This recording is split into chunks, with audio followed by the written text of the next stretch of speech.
Hi there, growers. Welcome back to Hydroponics Daily, your go-to podcast for everything soilless and sustainable.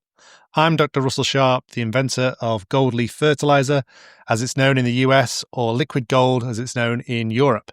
And today we're doing a deep dive into the world of hydroponic system design, or specifically the great debate between recirculatory systems and run-to-waste systems. So whether you're growing leafy greens, tomatoes, rare herbs, medicinal plants at a commercial scale or an amateur, this will be interesting to you. So what is a recirculatory system? So it's sometimes called a closed loop system, and that's where the nutrients solution is reused. So the water that feeds your plants gets collected, filtered, and pumped back into the system. So really popular in NFT, nutrient film technique, DWC, deep water culture, and Dutch bucket systems with reservoirs or ebb and flood. So that's a recirculatory or a closed loop system where everything's recirculated back, goes back into a tank, gets cleaned.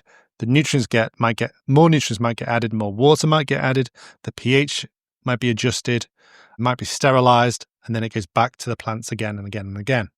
On the other hand, a run-to-waste system or an open-loop system does exactly what it sounds like. The nutrient-rich water is delivered to the plants and then it's gone.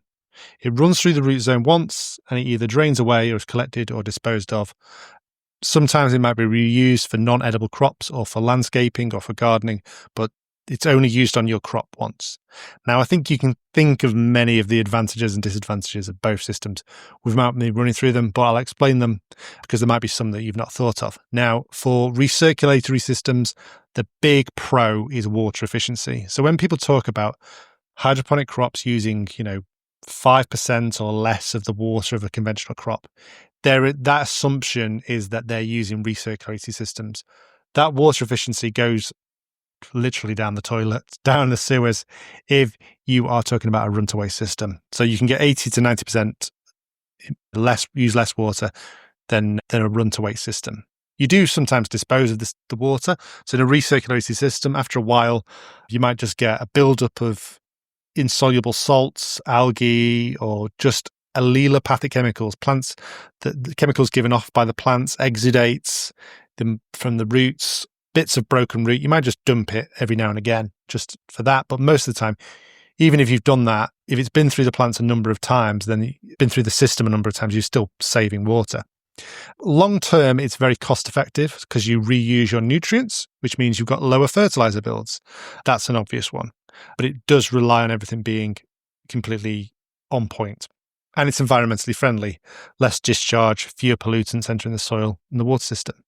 The disadvantages of a recirculatory system the main one is disease risk. If one plant gets a pathogen, recirculates through your system, you get a lot of sick plants. So all your plants could become sick, especially with bacterial diseases or molds and things like this. Another disadvantage is it's a complex system, so you need pH and EC monitoring, filtration, possibly UV sterilization to keep everything clean. That's a disadvantage, but it also can be an advantage. One of the reasons hydroponic people get into hydroponics is because they like all the bells and whistles, all the systems control and things like that. So it could be a disadvantage, could be an advantage. When we talk about hydroponics, we're normally talking about recirculatory systems, true hydroponics.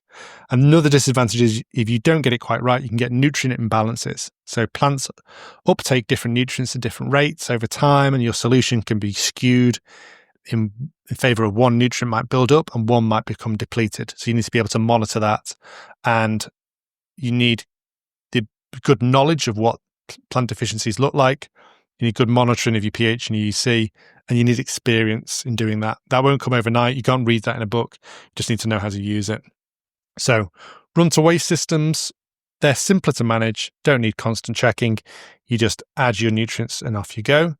You've got cleaner root zones because it's clean nutrients going through every time. You're not going to get any salt buildups.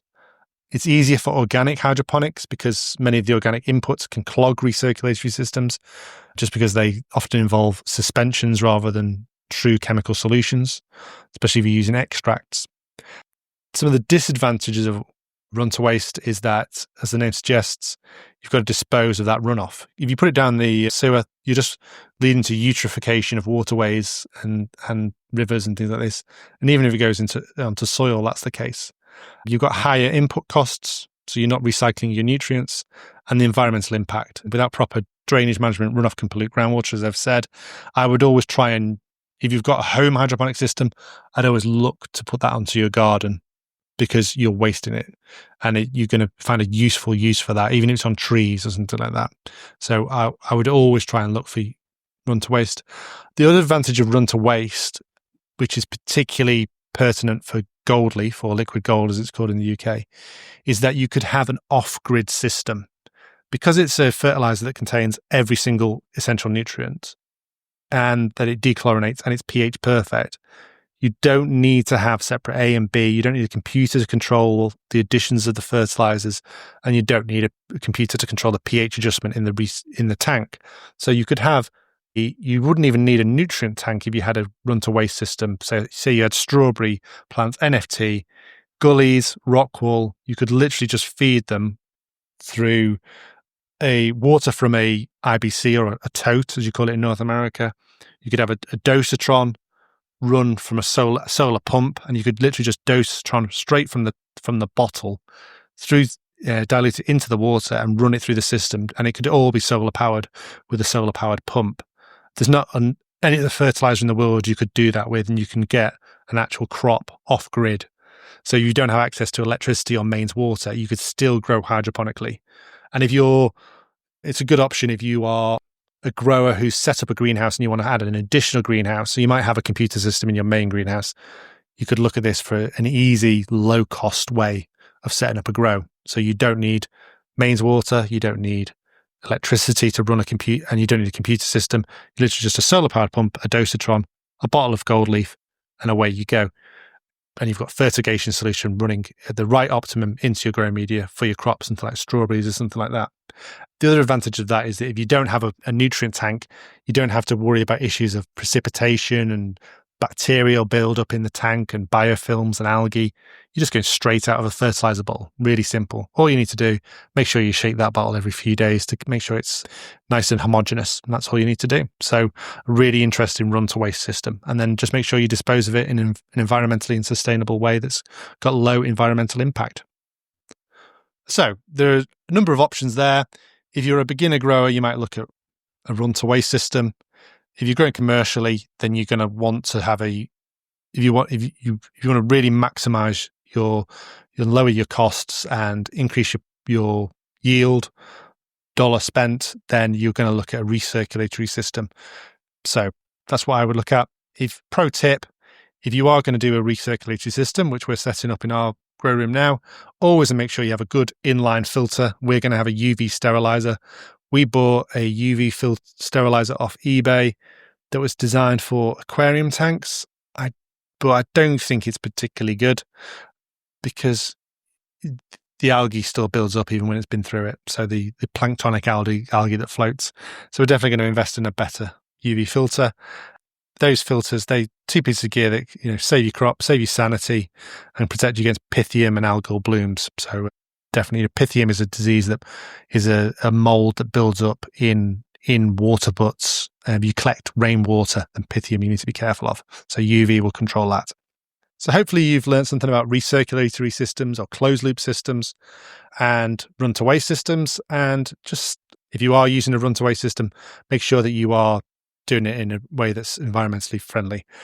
It does break my heart when I see reports of, like in Northern California, Humboldt County, of people disposing of fertilizer in just the redwood forests and things like this. Just loads of fertilizer bottles building up. It's one of the most beautiful places in the world, and just to have loads of fertilizer poison in it is a real shame. So don't do that if you're in Northern California. If you're anywhere, don't dispose of your fertilizer in an environmentally friendly way. Most fertilizer bottles are recyclable. And if you are going to dispose of fertilizer, there's always going to be a farmer who'll want a bit of fertilizer. If you've got excess running around, hydroponic fertilizer is the best fertilizer you can get because it costs the most and the best ingredients. So if you do need to dispose of any fertilizer ever, just speak to a grower, a hydroponic grower, a fellow hydroponic grower, a horticultural nursery, a farmer, I'm sure they would take that off your hands rather than just putting it into landfill. So that's been Hydroponics Daily for today.